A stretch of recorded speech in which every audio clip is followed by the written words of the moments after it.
Agar sizni ham farzandingiz bilim olishga qiziqmay, o'z vaqtini noto'g'ri narsalarga sarf qilayotgan bo'lsa, unda bu video siz uchun foydali bo'ladi.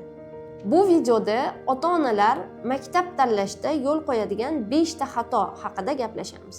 Agar siz ham aynan shu xatolarga yo'l qo'ygan bo'lsangiz, katta ehtimol bilan farzandingiz siz kutgan natijani ko'rsata olmaydi. Bularning birinchisi bu maktabni reytingiga qarab maktab tanlash. Bunda ko'pincha yanglish xulosaga kelib qolamiz. Chunki maktab reytingi uni yillik darajasi, ya'ni 5 yillik maktab yoki 8 yillik maktab, undan tashqari maktabda o'qituvchilarning darajasi yuqoriligi, ya'ni oliy toifali, 1-darajali, 2-darajali shunga qarab, keyingisi olimpiadada bolalarning ishtirok etganligi va bundan tashqari yana sinfda yaxshi jihozlangan va maktabda bola soni ko'pligiga qarab belgilanadi. Bu ko'pincha bizga katta yanglish xulosalarni chiqarishimizga olib keladi. Ikkinchi xatolik, bizning xalqimizda juda ham yaxshi gaplari bor. Maktab tanlama, ustoz tanla deyishadi.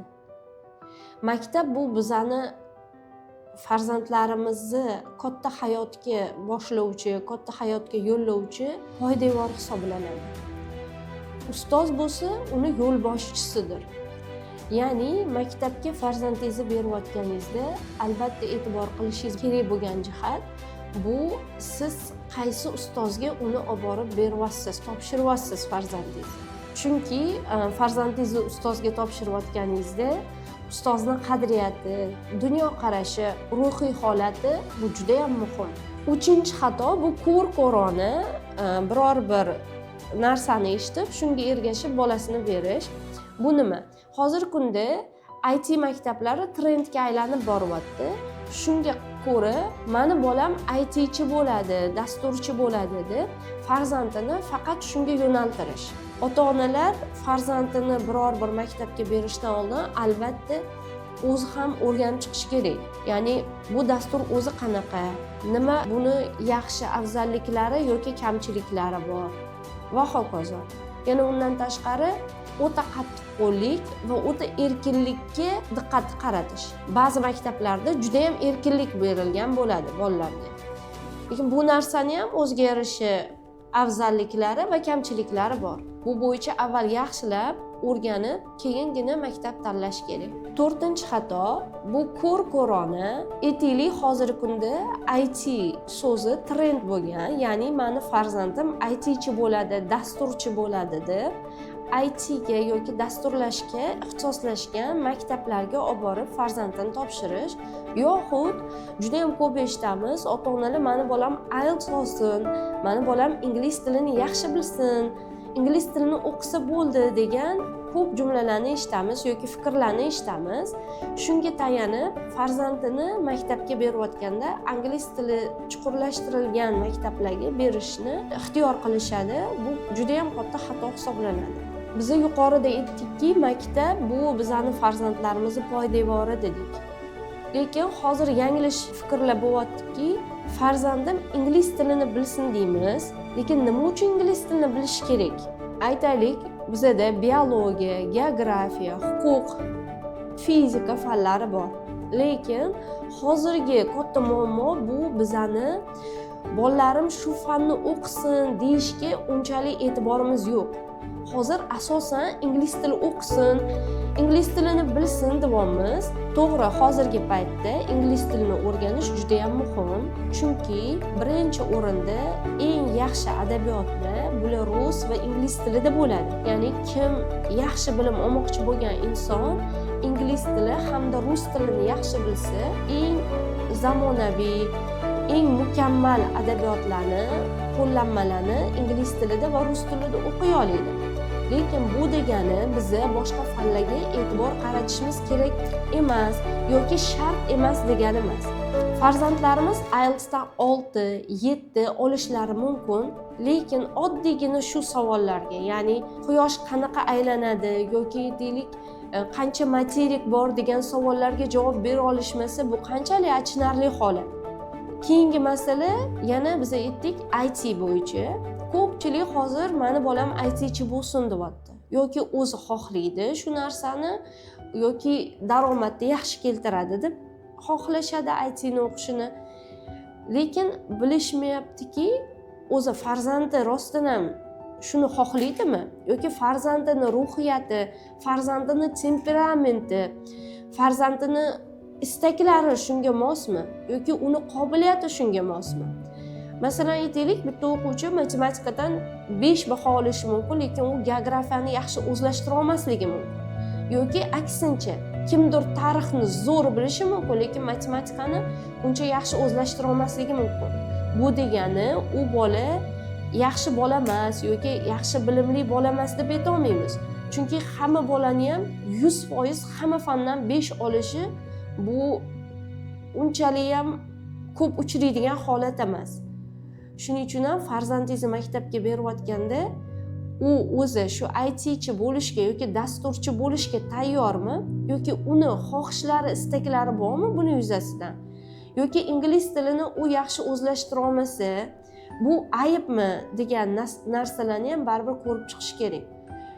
Lekin mana bizni yoshligimizda masalan aytaylik, rus tili haftada 2 marta kirardi, ingliz tili yoki fransuz tili haftada 2 marta kirardi. Lekin yaxshi o'qiydigan bola shu 2 martada ham qanaqadir darajaga yeta oladi. Shuning uchun ko'proq farzandlarimizni shunga ixtisoslashgan maktabga emas, avvalo farzandimizni o'qishga qiziqtirishimiz kerak. Ya'ni eng yana muhimi bolalarimiz vaqtini to'g'ri o'tkazish kerakligini anglatishimiz kerak eng avvalo. To'g'ri, ko'pchilik ota-onalar farzandim xorijda o'qisin, yaxshi bilim olib kelsin, kuchli bilimli bo'lib kelsin deb ingliz tili o'qitishga qiziqishadi. Bu juda ham yaxshi. Faqatgina boshqa fanlarni ham unutib qo'ymasligimiz kerak. Masalan, aytaylik, farzandingiz biznes bo'yicha ketmoqchi bo'lsa yoki siyosatchi bo'lmoqchi bo'lsa ham tarix, geografiya, matematika fanlarini o'rni nihoyatda muhim. Shuning uchun bular nimaga yordam beradi? Har xil muammolar, holatlar, vaziyatlarni yechimini topishda juda ham oson va qulaylik tug'diradi. Shuning uchun bu fanlarni ham albatta unutib qo'ymasligimiz kerak. Ya'ni ko'pchilik aytishi mumkin, masalan, men sinus kosinusni o'qiganman yoki masalan aytaylik, tarixni yaxshi o'qiganman, lekin menga kerak bo'lmadi deb o'ylashi mumkin. Lekin aytaylik, hayotingizda yoki biror bir ish qilayotganingizda 1966-yil mana bunaqa voqea, hodisa ro'y bergan degan narsa sizga kerak bo'lmasligi mumkin. Lekin o'sha voqea bo'lganda, o'sha hodisa bo'lganda qanaqa yechim berilgani, qanaqa bunga bu narsa hal bo'lgani, mana shu narsalar sizga dars bo'ladi. Ya'ni bizning farzandlarimizga shu narsa dars bo'la oladi. Shuning uchun ham bu fanlarni yoki qo'shimcha boshqa fanlarni o'zlashtirish biz uchun, farzandlarimiz uchun juda ham kerakli. 5-katta xato bu maktabni reklamasiga, nomi chiqqan yoki chiqmaganiga qarab turib bolasini maktabga olib borib topshirish. Chunki hech qaysi bir reklamada hech kim o'zini xato kamchiliklarini aytib reklama qilmaydi. Hamma har doim o'zini eng yaxshi tarafini ko'rsatishga harakat qiladi. Eng yaxshi imkoniyatlarini berishga harakat qiladi. Shuning uchun farzandingizni maktabga berishdan oldin albatta uni muhitini o'rganing. Ya'ni bunda farzandingizni maktabga o'sha bermoqchi bo'lgan maktabingizni vaqtingiz ketsa ham, pulingiz ketsa ham borib o'sha maktabni ichki muhitini, qadriyatini albatta o'rganing. Chunki siz farzandingizni o'sha yerga olib borib topshiryapsiz.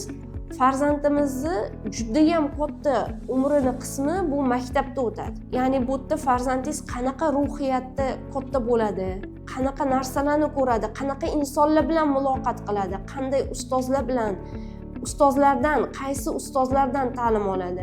Shuni albatta ko'rish kerak. Va u maktab nima beryapti sizga? Sizni farzandingizga nima bera oladi? Vaqtini qanday unumli sarf qiladi u yerda? Shu narsaga e'tibor qaratish kerak bo'ladi.